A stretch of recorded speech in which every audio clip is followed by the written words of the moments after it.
Wheatley, and welcome to episode 186 of the Wheatley podcast. Thank you very much for joining us. Thank you very much to Eugene McNulty for coming on last week to talk about DCU, but also about English literature and also the theatre and why it's important, why the theatre is important for communities and all these kind of things. So go and listen to that if you haven't already. We're on Buy Me a Coffee if you want to support us. Link is always in the description there.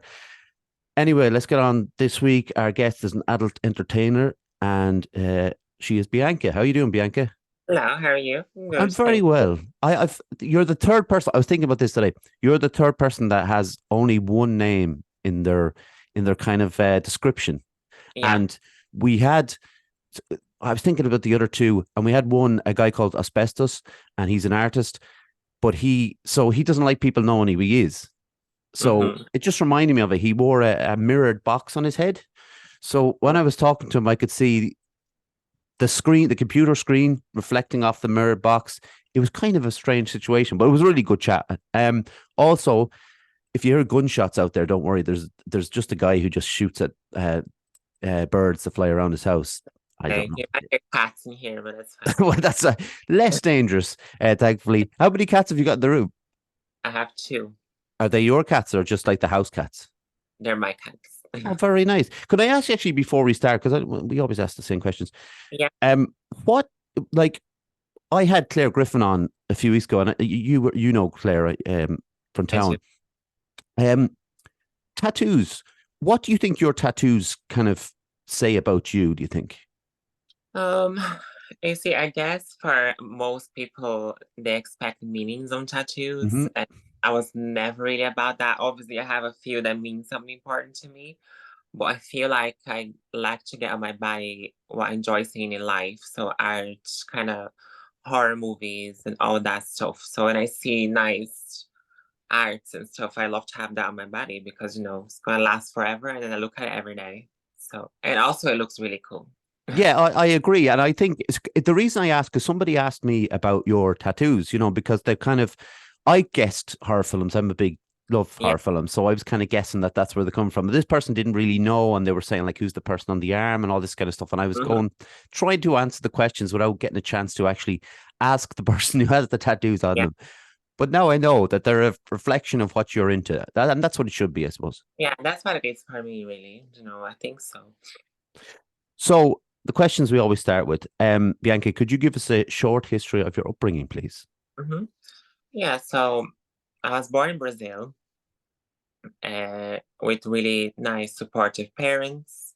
When I was finishing school, then my mom obviously was already living in Ireland, and my stepfather is Irish as well. So when I tried to finish school in Brazil first before moving in here, and then I moved to Ireland when I was around 17, I believe, 16, 17. So I've been here for around 15 years, I guess. That's why. Really good childhood, like a healthy one, no traumas, no nothing. Perfect. But you can hear in your accent slight bits of the town kind of coming through, like because I had to ask you. I think like when Brazilian people come over, I think the accent, you can kind of pick the accent, but I couldn't quite pick yours. Yeah, see, my biological father's side, it's Italians. So I have a bit of Italian in me as well. That might have been it, I wonder. That could have been it. Could be a little bit, yeah. Okay, well, that's okay. But we know now anyways, we've put it to rest. Bianca, when did you first become aware of mental health? See, that's tricky because I feel like mental health was always part of my life because obviously with me transitioning so early, mental health is always something that the doctors will put in first. So it was something I was aware for many years because I have to grow up understanding about my own mental health and understanding who I am and the way I'm growing up and the things are changing in my life. So mental health was always part of me. So that's why I'm always so comfortable to talk about it. Yeah, that's kind of lead on to what I wanted to ask you about first, I suppose, because there is, I can only imagine, a big part of, as you were growing up, that mental health is a huge thing. And I spoke to you a few weeks ago about you coming on, and you kind of gave Mhm. me a really interesting answer. And it was, I didn't want to identify you. I put inverted commas around that. Yeah, In the sense, like, I guess that everybody has to be put in their little box, you know. And you said that you don't really like it. Why is that? no.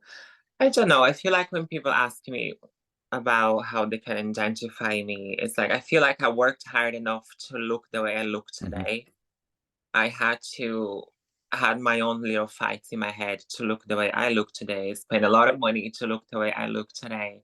So when people ask me what they should identify me as, I feel like it's a little bit, it's not an insult, I feel Yeah. like, because obviously in this generation, I understand people wanted to identify themselves as different things, whatever people feel like. It's not my issue to be talking about.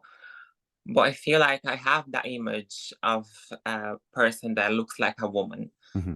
So that's how I'd prefer to be identified as, I guess. But I feel like the identification question, it's a bit, I don't know. I feel like we look a certain way that we shouldn't really be asked about how we identify ourselves.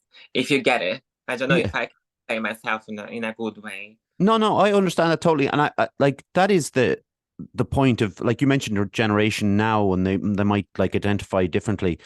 Yeah. And if we're looking at like the generation beyond me, we'll say, so someone, it's people in their 50s, and there might be a certain sense of not wanting to um insult the person. So they feel that they have to get the identity right. And the identity to them in their head, it doesn't really matter, like, man, woman, whatever it is, they don't want to upset the person, I suppose, that they're talking to. And they feel that they should nail it down. And I can kind of get that as well. Now, I'm a little bit, obviously, I'm not in my 50s, Yeah. but and I can understand, like, being on the side. But when I asked you, obviously, I still had that idea in my brain that I didn't want you to upset you by saying, Mhm. "Oh, Bianca is this or that or anything Yeah. else," you know. Yeah. So I think we've cleared that up. Yeah, I I think feel it's like there's a big, it's very, I feel like it's something that I'd easily be canceled for myself for talking about in those things because obviously people expect me to have a more, I guess, open mind about these kind of things, but I have a very particular opinion about all that, that sometimes I just kind of rather stay quiet, I guess. no, and that's absolutely fine because you made your point about yourself, and that's what it sounded. And I think everybody should be, willing to understand that, and Mm. that's what it kind of comes down to. But you mentioned about when you were growing up and when you started transitioning quite young. Like, how young were you? So, let's see, the first person that actually saw everything was my mom. Hmm. Because obviously in Brazil, for you to be transgender, it is a very bad thing, I guess. Not as much now, but when I was young, for me, transgender women, transgender people in general were bad people. Or let's say prostitutes. Obviously, back in the day, I was like thinking that prostitutes were bad people, Hmm. but trans women were only related to prostitutes and dangerous people. So for me to realize at that time, and my mom to realize at that time that I was trans, it was something that we knew, but we didn't want to say it because I Hmm. didn't want to believe in it myself because I didn't want to be.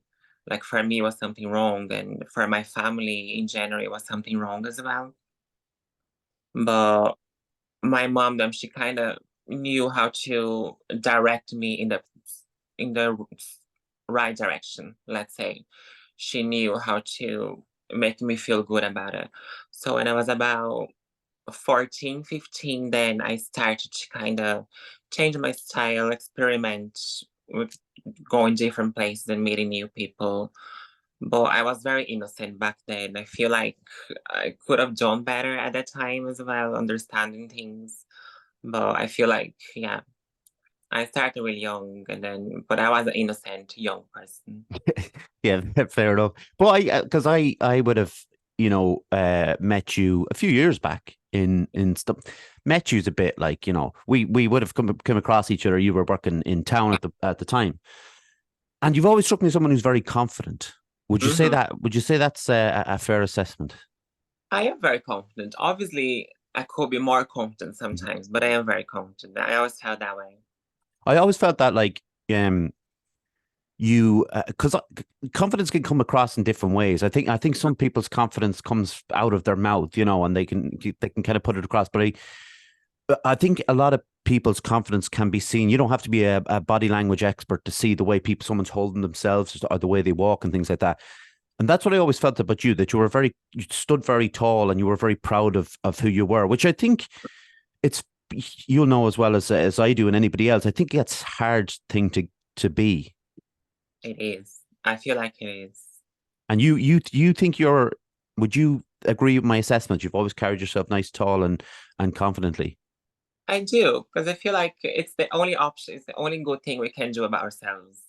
I mean, if we don't, we just always gonna be in that low stage of life. So it might as well, because I mean, at the end of the day, we have nothing to lose, and we are ourselves. We're never gonna change. We're only gonna have this body. We're only gonna have this life once.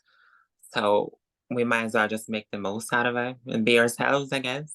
I think that's a very good rallying call. I think I'll start to take on that. I don't think I think I'm more of I put across the idea of confidence talking more than I do out of the way I carry myself, and I think that's things you're always trying to, well, I suppose we're always trying to work on something, aren't we? It's like, But a lot of people take confidence as rudeness as well.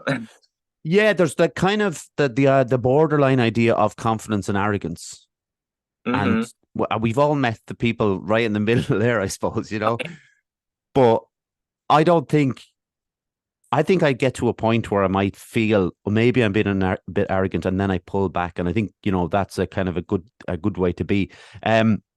So another thing that before we kind of move on to the next kind of section, I wanted to ask you about again was about, when you were 14 or 15, you Hmm. had your mom, which is amazing, kind of that it was your Yeah. mom was the first person to kind of, talk to you about things, issues. So your mental health must have been kind of greatly upset because when I talk about my own mental health, it wasn't until I was in my 20s, we'll say, but it was obviously something completely different. It was a depression and things like that. But when you're like, a lot of people who will be listening to this can't imagine what you were feeling at the time. Like, how was your mental health then? I wouldn't say it was great, Yeah. because obviously I had my own internal battles. And at the time, I feel like I wasn't expressing myself properly to people either. So I had a lot inside of me. Hmm. I was hiding a lot at the time.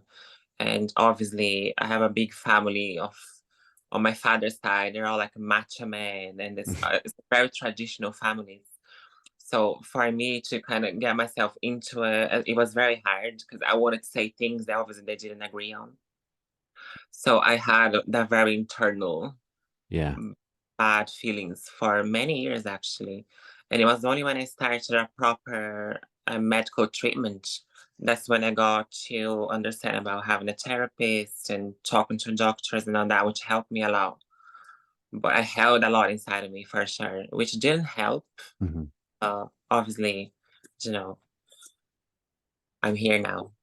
Exactly. Well, and I know that idea of the private battles, that kind of thing, and they are exceptionally tough because you don't even.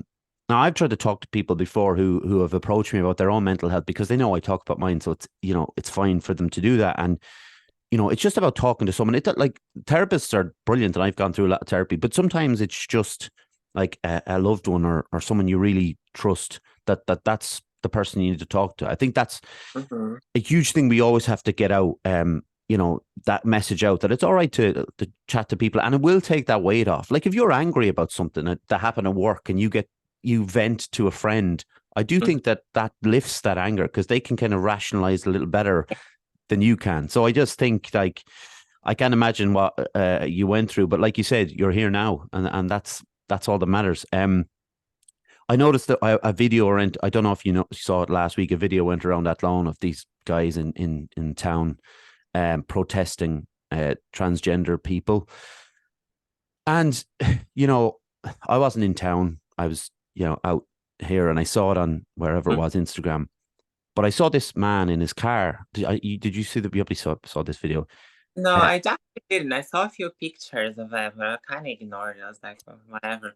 yeah, I think, all these things are, well, they're in our face, all the time, wherever they're thrown up. But there was just some really nice moment of a man in his car, and he might have been in his 50s or something, and he ripped up the leaflet that the person handed, and he said that his cousin had transitioned and that he loved her and was very proud of her. And it was just that moment of like, I don't know, I don't think enough people, and it doesn't really have to be about transgender rights. It can be about any single thing, but I don't think enough people are like that man, where he didn't like get aggressive or mad or anything like that. He spoke his piece and moved away. But I just thought it was very nice to see people of that generation, I suppose. I think that's what was kind of moving about it. You'd be surprised how the older generations are the one that respect people the most. That's at least that's why I feel like living, especially in the likes of having tattoos. I always get the older people asking me about it. They Really? love it. So Why? Yeah, I didn't think of that. Like, it's immediate. It's that's my kind of bias, I suppose. Immediately dismissing the older generation as not understanding anything. But you know, I suppose the tattoos and how yours are so well. That's another thing about your tattoos. They're so well done as well. So they're literal art on you, and I can see why older people may not have. They might have had the idea of getting a tattoo, but at the time it was probably like yeah. the worst thing you could do in your family. Oh yeah, that's what I hear all the time as well. Yeah, like my dad hates tattoos, and I still don't have any. And but my brother does. So yeah, he broke the mold. Um, I wanted to ask you about body confidence. Um, because as you spoke about what we were talking about already, the idea of being comfortable in your own skin and in front of a camera. Um, how did that come about? Was that easy? Um, it was actually something that I never really thought about, to be honest. I was very comfortable in my own skin because, Mhm. as I said, I think we only live once. We only have this body, so we might as well just accept it.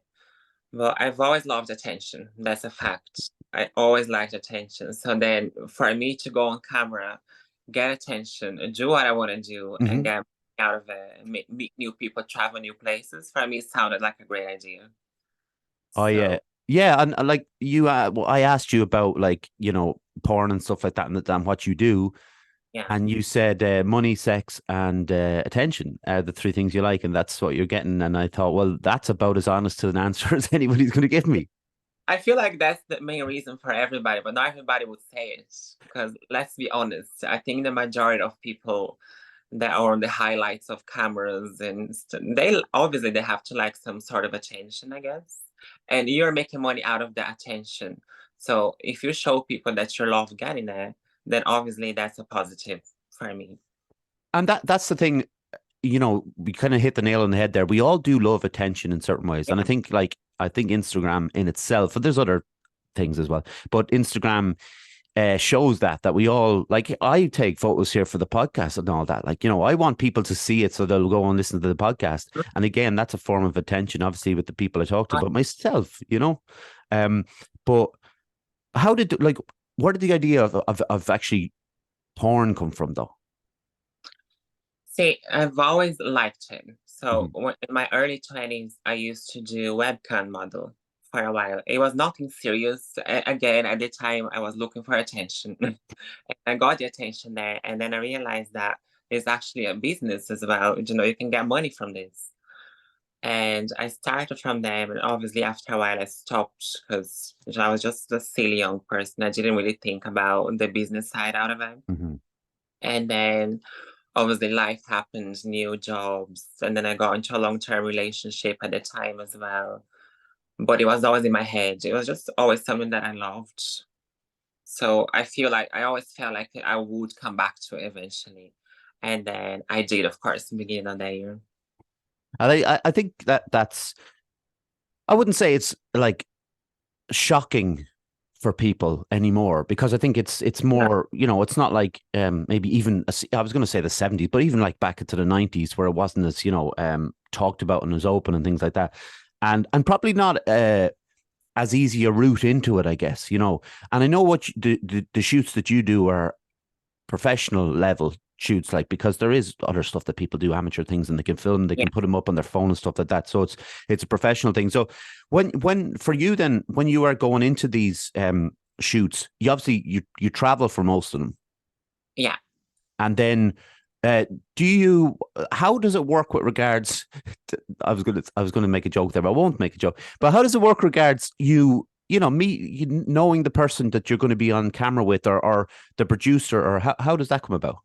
Um, so basically, when you get to talk to a person, let's say I look at your social media and you are an adult work. So Mhm. I'm gonna message you. Obviously, I'm gonna look at your work first, all your social media posts, and then I get to ask other people that they worked with as well sometimes to see if that person is okay to work with, and then we check out their backstory online. So we do like a little bit of a history Mhm. check just in case. But normally it's more when you meet these other creators, it's a mutual like.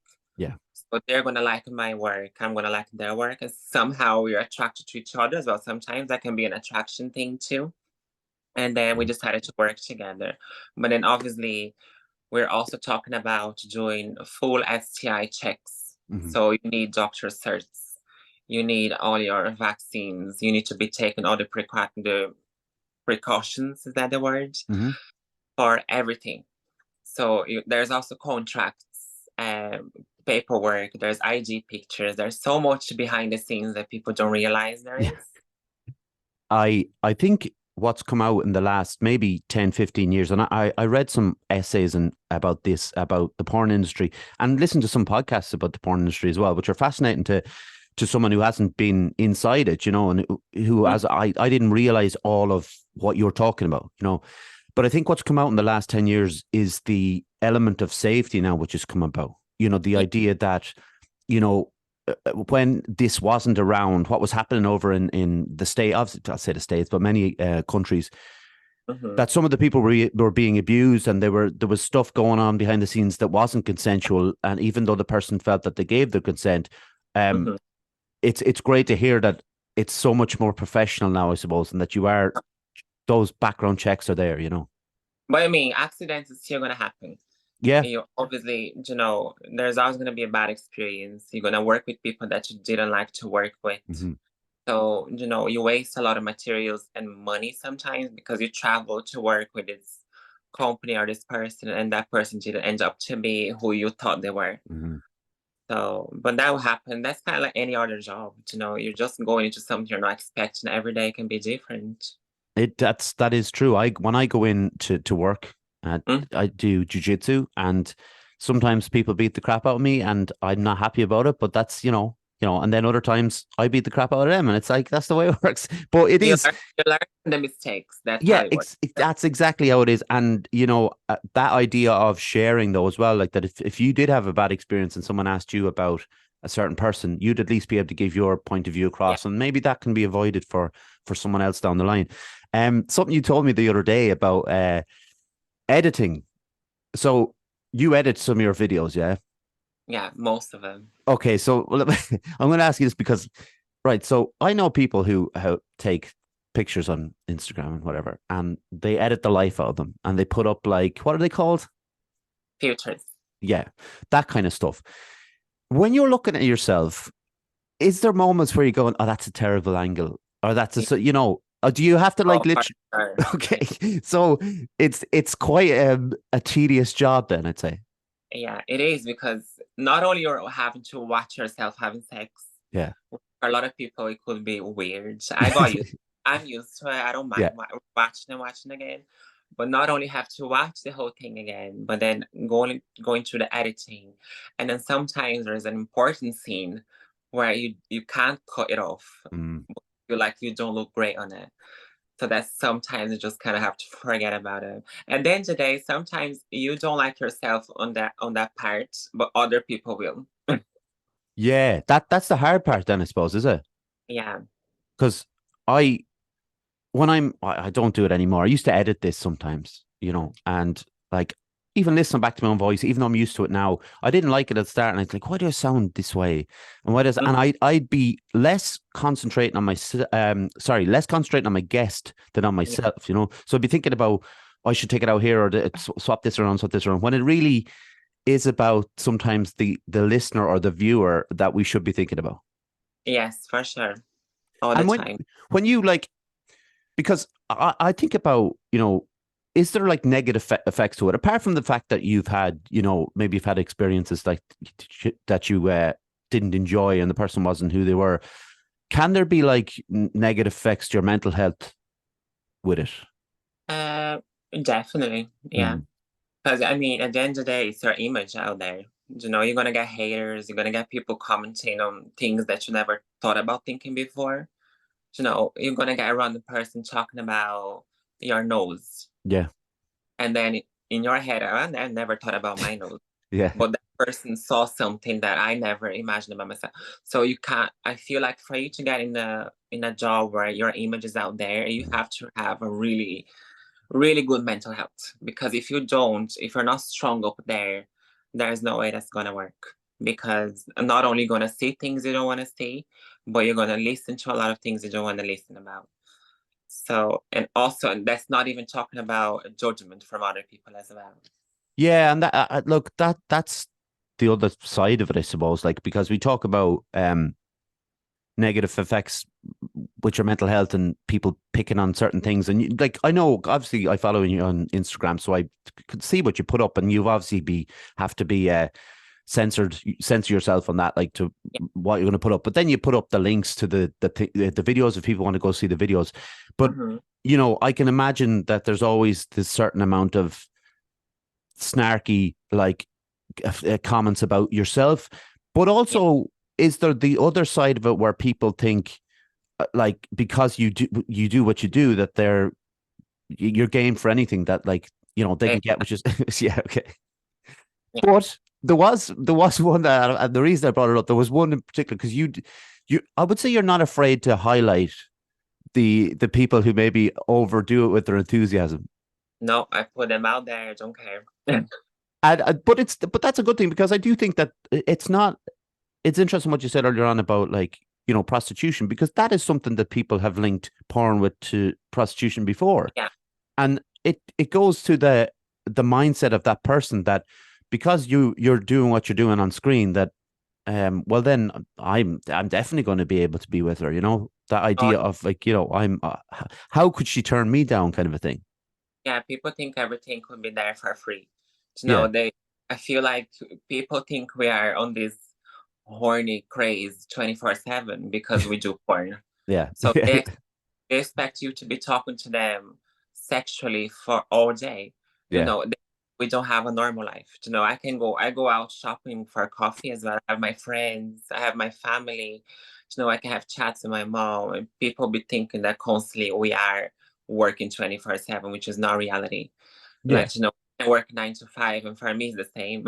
Yeah, well, of course, and then, like, the idea that you could be available at their beck and call is absurd anyway. If people want to kind of see what you do, have you got a subscription service, or how does it work?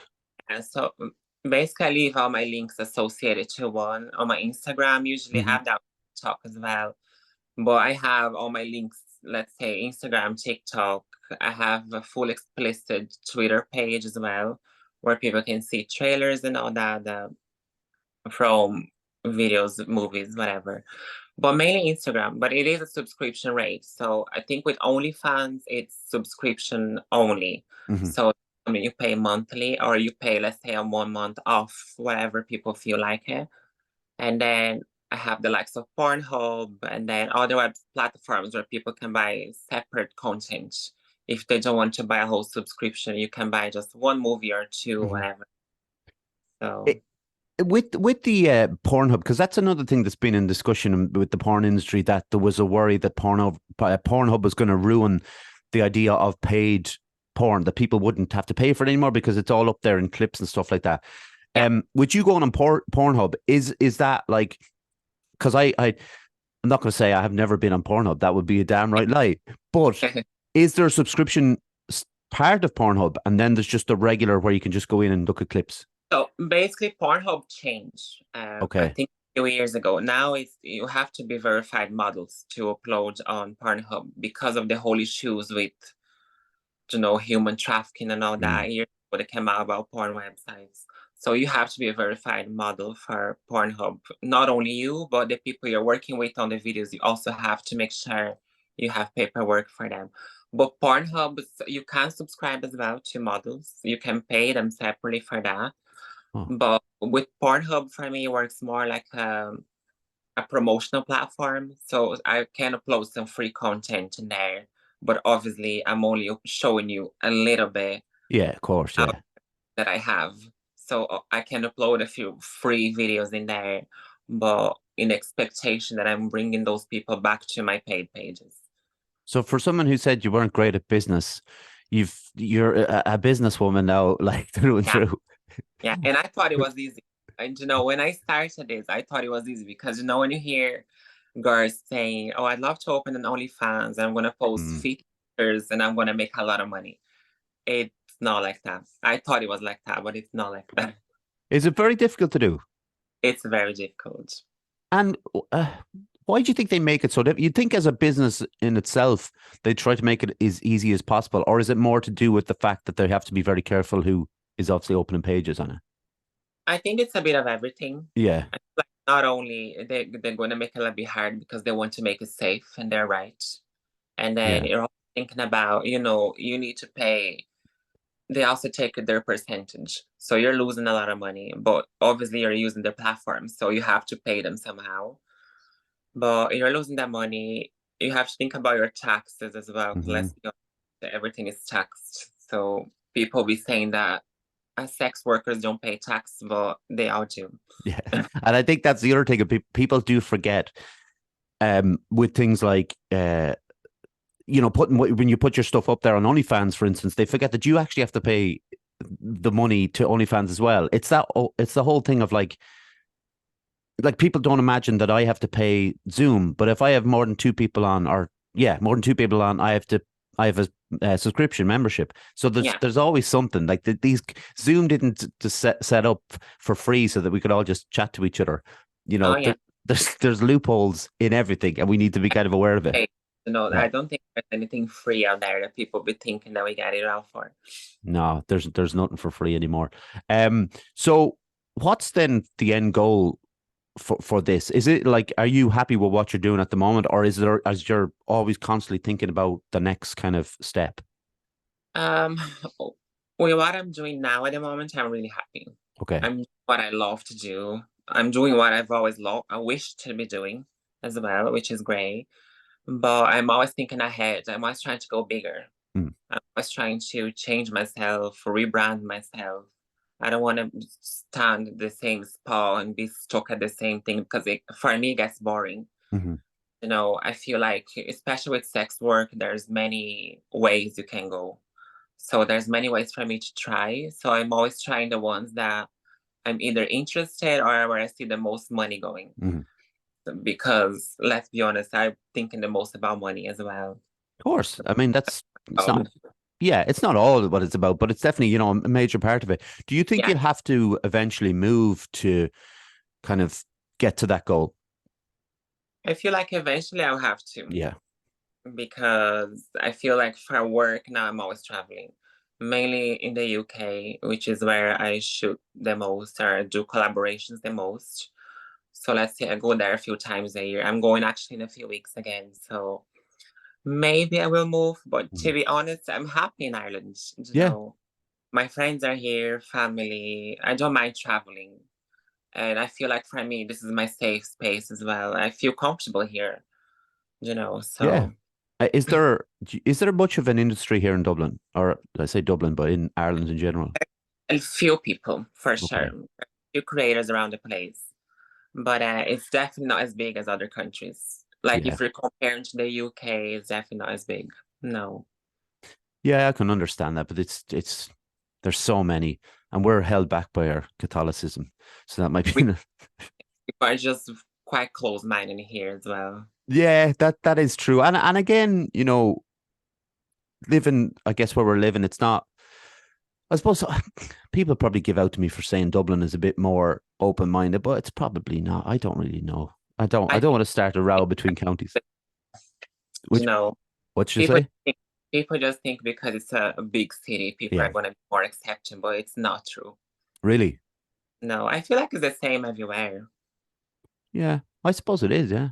It's because people can hide better there, maybe. Yeah, that is true. But I do like that about it. I like you can be kind of anonymous walking around the place. I do, Oh, because it's not that I don't like people stopping and saying hello to me and that long, but sometimes it's nice to just kind of wander around. yeah. Before I forget, actually, we should put this in. What's your Instagram page if people want to follow you?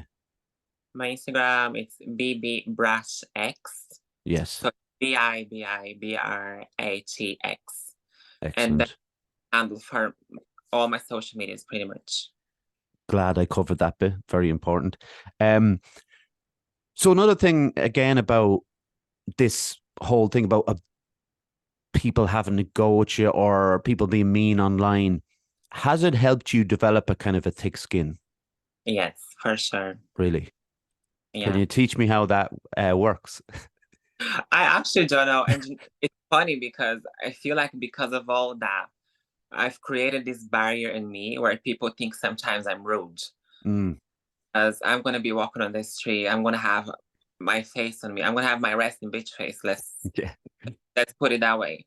So I feel like I give that image of not rude. I can't say rude, but a very reserved person when I'm by myself. But that's yeah. because I don't want to open myself to everybody when I'm in public. Of I feel like course. I think that's a great I think that's a great way to be though, because with my interactions with you, I know that you're not that kind of person, and it's like that's okay to kind of walk down the street because I do it with my. I spoke to you before this about these being my comfort blanket, but even having my earphones in, going down the street, that's kind of a way of me, kind of shutting it out with the world, and not that anybody's being bad, but it's just that kind of insular. I'm just wandering about, enjoying my day, kind of thing. yeah, exactly. It's just because people think you have to be accessible all day, but you don't need to. You definitely don't need to, and because we kind of are with regards to our phones all the time anyway, But when we have our time kind of outside, or you're going shopping, whatever you're doing, we're Hmm. allowed to have our own little bit of space where we're, enjoying the moment. And even if we like, I might have my resting bitch face on during that time of day, and that's fine too. Like, that's all right. I think we all do. Yeah. Do you get to go? Actually, that was another thing. Do you get to go back to Brazil much, or have you been back recently? Yeah, I think last time I was there was last year, beginning of last year. But I used to go a lot, once a year, and now not so much. I think last time I was there was just for surgery purposes. And obviously I have my little nephew there as well, so I like to see him. But my brother always comes here. So every Oh, Christmas, most Christmases we have my brother here with my nephew and his wife. And lovely. they are the ones that matter to me the most. So I'm happy to see them often. What part of, I never asked you at the start, actually, what part of Brazil are you from? I'm actually from São Paulo, but countryside. So Oh, that would be nice. south, yeah, south of São Paulo. That's a nice spot, I'd say. Yeah, it is. It's like a country vibe. Well, it's a small city, but when I say small, it's probably bigger than Dublin. Yeah, I think every time we hear from, well, not every country, but especially countries as large as Brazil, it's always like it's a small place, and then it's like has about 5 million people there, and you're like, oh, more than Ireland, that kind of a thing. Yeah, that's it. Um, but so like, how would you when we've all the stuff that we've talked about already, um, when you do get that bit of spare time, what do you like to do with it? I never like to go see my best friend, go for coffees, cinema, walk around, spend money, shop, or Pretty have good. my mom having a cup of coffee. But I am a very online person anyway. Hmm. So I do spend a lot of time online because I love to play video games. I love to watch videos on YouTube. And obviously with my phone, I'm pretty much 24/7 on my phone. And it's not something that bothers me because it's something that I like as well. So Absolutely. Like, and sometimes it comes across like I'm this grumpy old man about phones as well. And I do mhm, have to spend a bit more time than I would like on the phone. But at the same time, like, I know that I have to do all of this work on the phone, which mm, before this started, like over 3 years ago now, it wasn't there. So you get Yeah. used to it. If you have to do it, you have to do it, and you get used to it. You mentioned horror films, and every time someone mentions films, I have to kind of ask this annoying question. But do you have a favorite horror film? Yeah. What is And it? my uh, is the most, I don't know how to say the words. I love The Exorcist, the original, Mm-hmm. my favorite, for sure. I mean, that's a very hard one to argue against because of Yeah. just, and I don't know if you saw the trailer for the new The Exorcist that's coming out. Oh, It's not a remake, okay, because the mother from the first one is in it, so it's like a sequel or down the road sequel. But I just I just don't think they need to do it. no, I see. I know it's very cliche to say that your favorite movie is The Exorcist, but I feel like what I like the most about it is the simplicity Mm-hmm. of making horror movie at that time.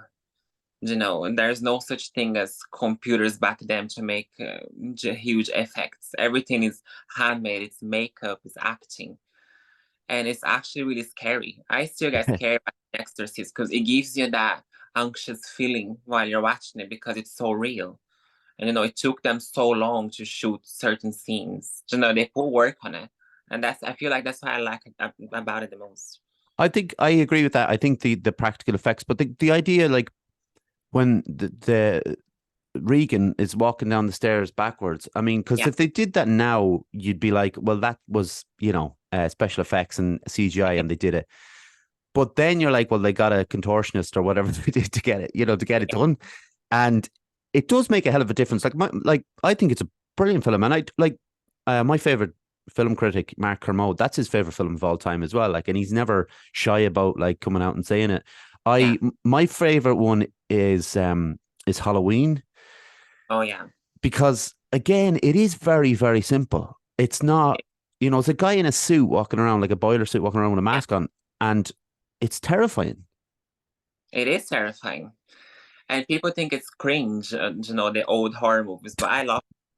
No, I can't do. I think people who think the old ones cringe is that I don't know. They get to kind of, I suppose, they get swallowed up in the new stuff, and it has to be as bloody as possible, or it has to be as gory. You know what I mean? It's this, Yeah. yeah. It's like they've run out of um ideas, so they kind of go back to, can we be the bloodiest or the most jump scares, or Yeah. all that stuff, rather than relying, because I think the thing about The Exorcist is it's a brilliant story, like the idea Mm, how this comes about and how it ends up in the town where it is, in the house where it is. I think that's what kind of stands for it the most. yeah. No, I And think it's can you just turn your this arm just this way? Is that this one. Edgar Allan Poe, is it? That's him. Oh, God, I was looking at it there and I was thinking, don't get it wrong, because you sound stupid if you get it wrong. You're like, no, that's William Shakespeare. I love him. So what do you like about Edgar Allan Poe? Oh, I just everything. I think Creepy. his whole weird personality, everything he has to say about everything. I just love him. I watched this is it's just a coincidence, but a couple of days ago I watched the film The Black Cat, and Yeah. it was a story by Edgar Allan Poe, but I'd never seen it before, and I never realized that it was Lugosi and uh help me out, it's the other fella, Boris Karloff, in the same film for the first time, and I thought that must have been pretty good at the time for those two people, those titans. Poem brilliant as well. I feel like it's a different level of poem, I find. Mm. It's a different. I first heard it, but you know what I first heard of Edgar Allan Poe was in a Simpsons episode when they did the thing about the Raven, and that was the first time I've ever heard of him. It's weird, Yeah, yeah. I never Simpsons. So every time people mention Simpsons to me, I'm like, never seen it. Yeah, and I don't watch it either, and that's funny. Like Yeah. my brothers loved it, and I just remember that Halloween episode. I was like, it kind of struck a chord, and then I realized a while later it was Edgar Allan Poe. The thing about The Simpsons is people will always quote The Simpsons to you. They'll be like, you know that bit in The Simpsons when Homer did this, and I'm kind of going, oh, now I'll have to tell them I don't watch The Simpsons, and then it'll be a big thing. And I get offended. They get offended, yeah, like they made it or something. It's like when you don't like Friends. People get Yeah, offended. yeah, I don't like Friends either, to be honest. Actually? Is there any crap TV that you do like? I actually never watch TV. Yeah, you're right. Never. Like I never even put on channels in here. I'm either always on YouTube or throw some on Netflix or any other movie website and watch it. I'm big But into. I must say, I love a little bit of the Kardashians. Oh, do you? Yeah. That's It's I would. because I just love how stupid it is. Yeah, I was going to say that because I'm not that I know you that long. We know each other about 45 minutes, but Yeah. you wouldn't strike me as the kind of person that would like the Kardashians. No, I wouldn't. They just annoy. They annoy you a bit though? Oh, yeah, they annoy me a little bit. I feel like I love watching rich people struggling with things that for us it's normal. You know, Yeah, she it's said so. something about Kim Kardashian said something recently about that. People just need to work harder, and there was a big controversy about that. But yeah, I listened to a podcast about there was a 10-part podcast about reality TV, and I don't watch reality TV, but I thought it'd be interesting as the psychology of it. And there was a really interesting episode about the Kardashians, and I think it was the Rich Housewives of LA, yeah. something like that. Yeah. And how they're kind of not, they weren't having slagging them off or having a go at them or anything. They were just saying how out of step you can be if you're in a certain bubble. And, if you were asked questions about modern, just regular daily life, you wouldn't have a clue how to answer them. Yeah. It's not like us. We just have to struggle along.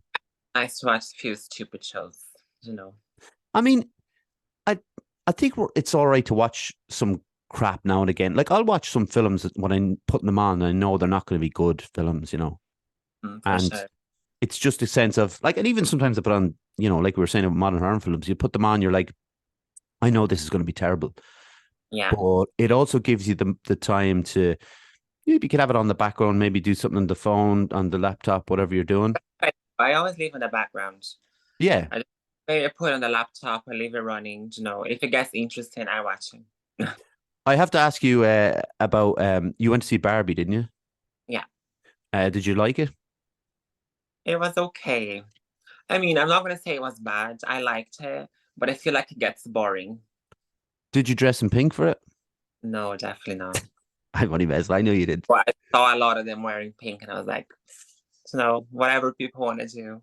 I think, but that I do think that that's exactly the way we should see it. I think people are like, imagine being so offended by the idea of people going to the cinema dressed in pink. Like, who cares? Like, why does it's just, and I think we're always on that. Like, and we talked about it already, but like when people are angry about certain things, and they can be angry about big topics, small topics, but if you're angry all the time, I mean, then you need to have a chat with somebody. Oh, And that idea of bringing this kind of, because I heard people giving out, people who were going to see Oppenheimer were giving out about people going to see Barbie dressed in pink. And I'm thinking, like, well, just go see Oppenheimer. Be quiet. Like, it doesn't. go and sit for 3 hours and watch it. It's fine, you know. Yeah. Nobody's complaining about it. Yeah, I can't wait to see it, but there's no chance I'm sitting in a cinema for 3 hours watching. Yeah, that's my problem. I love to see it, but 3 hours long for me sitting in a chair inside a cinema. No. No, I'd rather for it to wait to come out. I put on my laptop, sit on my bed. That's it. And I think I've mentioned this a number of times in the podcast. I love films, but I'm not a big fan of the cinema because of that kind of restriction, you're in. It's because I don't like people in the cinema. Yeah, that's me as well. I had a cinema room for myself. I'd love it. Oh, that's the dream. Cinema because of people. They're just loud and obnoxious, and I get so annoyed. I used to go at like 2 o'clock, and I used to go maybe when the film was out 4 or 5 weeks, and I would just sit there by myself in the screen, and it was great, or even if it was like 5 or 6 other people. But there's no way, because people in the gym will try and organize. They tried to organize something for Oppenheimer actually, like the first night, and I was like, "There's no way I'm going on the first night." I know. That's a nightmare. It's like no people chewing too loud. I have that. What I can never remember it, misophonia or something like that. But it's the annoyance of someone chewing or their lips and making noise, whatever. So I do have that. So if someone is, or at least I think I do, but if someone's behind me with popcorn and stuff, it drives me mad. So I can't do it. So when I'm in my own room, stick it on the TV and just it's much better. Oh, it's so much better. Much better. I'm glad someone agrees with me. Anymore, but nothing beats watching a movie in your bed or in your couch. I agree, 100%. I can't drag myself to the cinemas anymore. And look, You know, I could hardly do it when I was 20, so I'm definitely not going to do it now. You Yeah, know, no, I was never. I'm a movie person, but I was never a cinema person, if you know what I mean. yeah, same as And the that same. gets to me, unless it's a movie that I'm expecting so much to watch, then I will go and watch it. But I always wait for a few weeks Mm. and then I watch it. So a bit, not hugely impressed by Barbie, but worth the watch. It's worth a watch. I feel like it's cute. It's a cute Yeah, movie. It's a lot of activism on it. So it's yeah. a quite feminism based kind of movie, which is nice to see because it's not a silly feminism. Hmm. They make a joke out of it, but with sense, which I like that. But at the same time, it kind of tires me out to watch movies that's full of activism on it because I just want to watch a movie to have fun. I don't want to be thinking about politics and all this shit in movies. I just want to have a laugh, I guess. And I Or think get that, well, it's a real tightrope, that, isn't it? Like trying to make a film about Barbie and yeah, have activism in. But like when I heard that Greta Gerwig was part of it and directing it, writing it, like I kind of knew I'd like it for that, but I yeah. didn't know. I It's not completely silly. Yeah, exactly. Yes, so it's not completely, but she had to kind of find a balance between the two, which is very Yeah, difficult. And I was thinking, is there going to be enough of that for me, or so I am definitely going to watch it obviously when it comes out, but not in the cinema. Yeah. So, Bianca, it's been an absolute pleasure chatting to you. yeah. Thanks so much for having me. No, you're more than welcome. Listen, don't go anywhere for a minute. I'll just close this out. We'll take a quick photo and we'll go on our way. Is that all right? Perfect. Thank you very much. I also want to thank John. He's back now from his wedding in Vegas. So hopefully he will be working on this week because I messed up last week's YouTube video. Sorry about that. I was meant to mention earlier on. So John will get that sorted this week. Thanks to my mum, dad, granddad. Always thank them. Jer Calvin. Subscribe to our YouTube if you would, or on Instagram, Facebook, Twitter. Obviously, subscribe to Bianca as well. We're also on Spotify, Apple, Anchor, Google Podcasts, all the other ones. And once again, Bianca, thank you so much. Thanks so much. It was good to be Thank you. here. Everybody else, see you next week. Bye.